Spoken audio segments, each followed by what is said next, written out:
Pedro y Juan tienen un negocio de cafés en la Ciudad de México. Su negocio es tan bueno que están pensando en abrir otra sucursal. Sin embargo, tienen dudas de cómo pueden invertir sus ganancias en algún lugar seguro. Pedro y Juan han escuchado hablar de la bolsa de valores, pero no tienen mucha confianza del cómo funcione. Para su buena suerte, Juan tiene una amiga llamada Carla, quien es una gran inversionista en la bolsa de valores, y ella les ayudará a entender cómo funciona. Les explicaré que invertir en la bolsa de valores les permitirá comprar y vender distintos instrumentos de financiamiento, como lo son las acciones de las compañías, bonos públicos y privados, títulos de participación, entre otros. El dinero con el que se compran dichos títulos los utiliza la empresa o institución que los emitió con la finalidad de financiar sus operaciones, de manera que les permitirá seguir generando ingresos y que con ello el valor de los instrumentos incremente.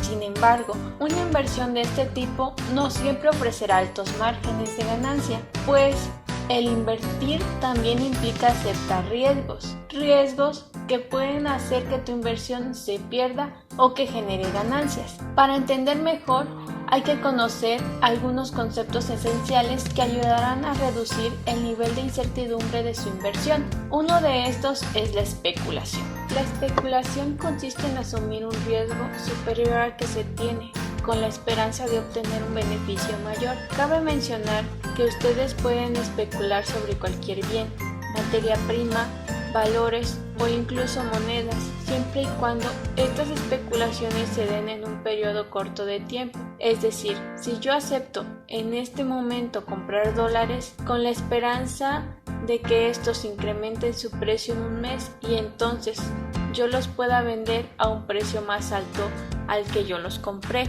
Bueno, ahora que ya sabemos qué es la especulación, ¿qué elementos tenemos que conocer para poder especular? Si a lo de su inversión se refieren, ustedes tienen que entender qué es el tipo de cambio y las tasas de interés. Pues yo sí he oído hablar de esas cosas, pero creo que no tiene nada que ver con esto, ¿o sí? Muchas personas piensan lo mismo, pero esto es falso, ya que el tipo de cambio y las tasas de interés son muy importantes. Su importancia radica en que son variables que, dependiendo a cómo se comporten, afectarán directamente a su inversión. ¿Podrías explicarnos cómo funcionan? Sí, claro, esto es muy fácil. Comencemos con el tipo de cambio, el cual es establecido por el Banco de México y consiste en establecer cuántos pesos equivalen a un dólar y viceversa, cuántos dólares equivalen a un peso. En términos generales, el tipo de cambio es el número de unidades monetarias que tienes que pagar por una unidad de moneda extranjera. Por ejemplo, para conseguir un dólar actualmente tienes que pagar aproximadamente 22 pesos. Sin embargo, ustedes saben que ese precio nunca es fijo y siempre va variando. Y esto se debe primordialmente a que se regula por normas del mercado, es decir, es un tipo de cambio flexible. Vaya, parece que esto sí es muy complicado. No estoy seguro si podamos hacer una buena especulación. La verdad es que suena bastante difícil. Verán, en la economía todo está relacionado y un solo cambio en algún aspecto puede generar un gran cambio colateral. Por ejemplo, si México dejara de vender sus productos y servicios en Estados Unidos y en cambio los estadounidenses siguieran vendiendo sus productos y servicios en México, esto provocaría una caída en la balanza de pagos, lo cual tendría como efecto negativo en el peso, ya que perdería su valor contra el dólar. También puede suceder cuando exista una salida de flujos de dólares en el país, es decir, cuando los inversores prefieren invertir en otros países que en el nuestro, y esto puede suceder cuando las tasas de interés son más altas en otro país que aquí en México. Lo bueno es que yo he escuchado que las tasas de interés en México son mayores que las de Estados Unidos. Es correcto, pero cabe aclarar que cada país sigue una política económica y en ella deciden cómo van a fijar sus tasas de interés, y estas no solo se ven afectadas por salidas de capital, sino también por el nivel de endeudamiento del país, la inflación esperada, entre otros más indicadores. Es por eso que tienen que saber sobre cómo afectará su inversión estas dos variables. Genial, ¿eh? Creo que ya voy entendiendo cómo funciona todo esto del mercado financiero. Yo considero que invertir en la bolsa de valores es muy riesgoso. Tienen mucha razón. razón, Pedro, pero para eso utilizan la cobertura que protege a los inversionistas de los riesgos a través de diferentes instrumentos, como los contratos de derivados, que son contratos donde se especifica información relacionada con el activo que se protege. Tengo una duda, ¿se obtiene una ganancia por estos contratos? Hay que dejar claro que cuando se utilizan los instrumentos derivados con el fin de cobertura, no es con el interés de obtener una ganancia, sino de mantener el valor del patrimonio acorde con el valor real del mismo a través del tiempo. Esto no significa que no se genera ganancia, sino que ese no es el objetivo principal. Ah, ya.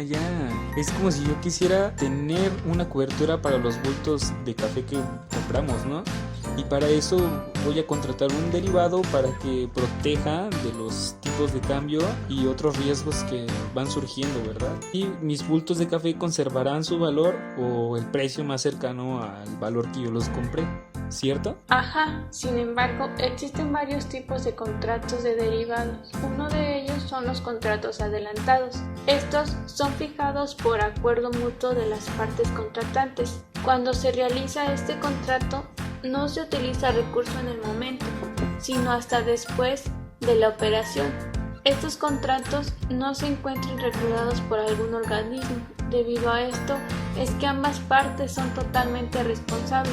Entonces, si planean adquirir un contrato por adelantado, tienen que tener cuidado con quién lo hacen. Bueno, pues entonces tendremos que analizar muy bien qué instrumento vamos a usar, ¿no? Pero bueno, ¿habrá una forma de enfrentar el riesgo? Pues hay algo que llaman administración de riesgo. Juan, ¿podrías googlearlo? Sí, claro.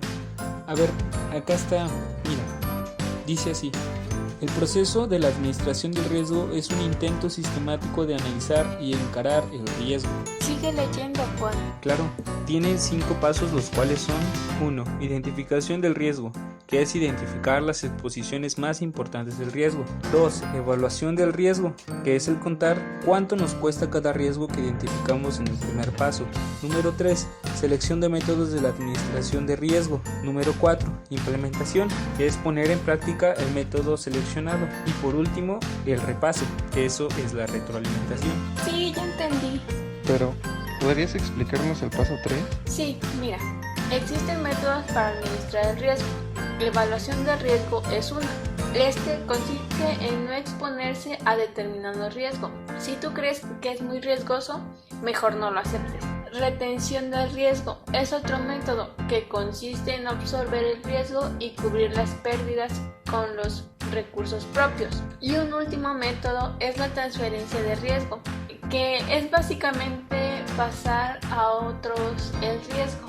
Sí, ya me quedó claro. Carla, quisiera comentarte que cuando leía sobre los instrumentos que se manejan en la bolsa de valores, encontré un término que no entendí. ¿Cuáles son? Es el tipo de cambio al contado. El tipo de cambio al contado es publicado por diversas entidades financieras, el cual está expresado como la cotización de una divisa frente a otra. Oh, entonces creo que ya conocemos casi todos los instrumentos que podemos usar, ¿verdad? Aún no, yo quiero saber acerca de la relación que hay entre el tipo de cambio al contado y la prima anticipada. La cotización del tipo de cambio es diferente a la del tipo de cambio al contado, puesto que los contratos adelantados incorporan una expectativa para el futuro.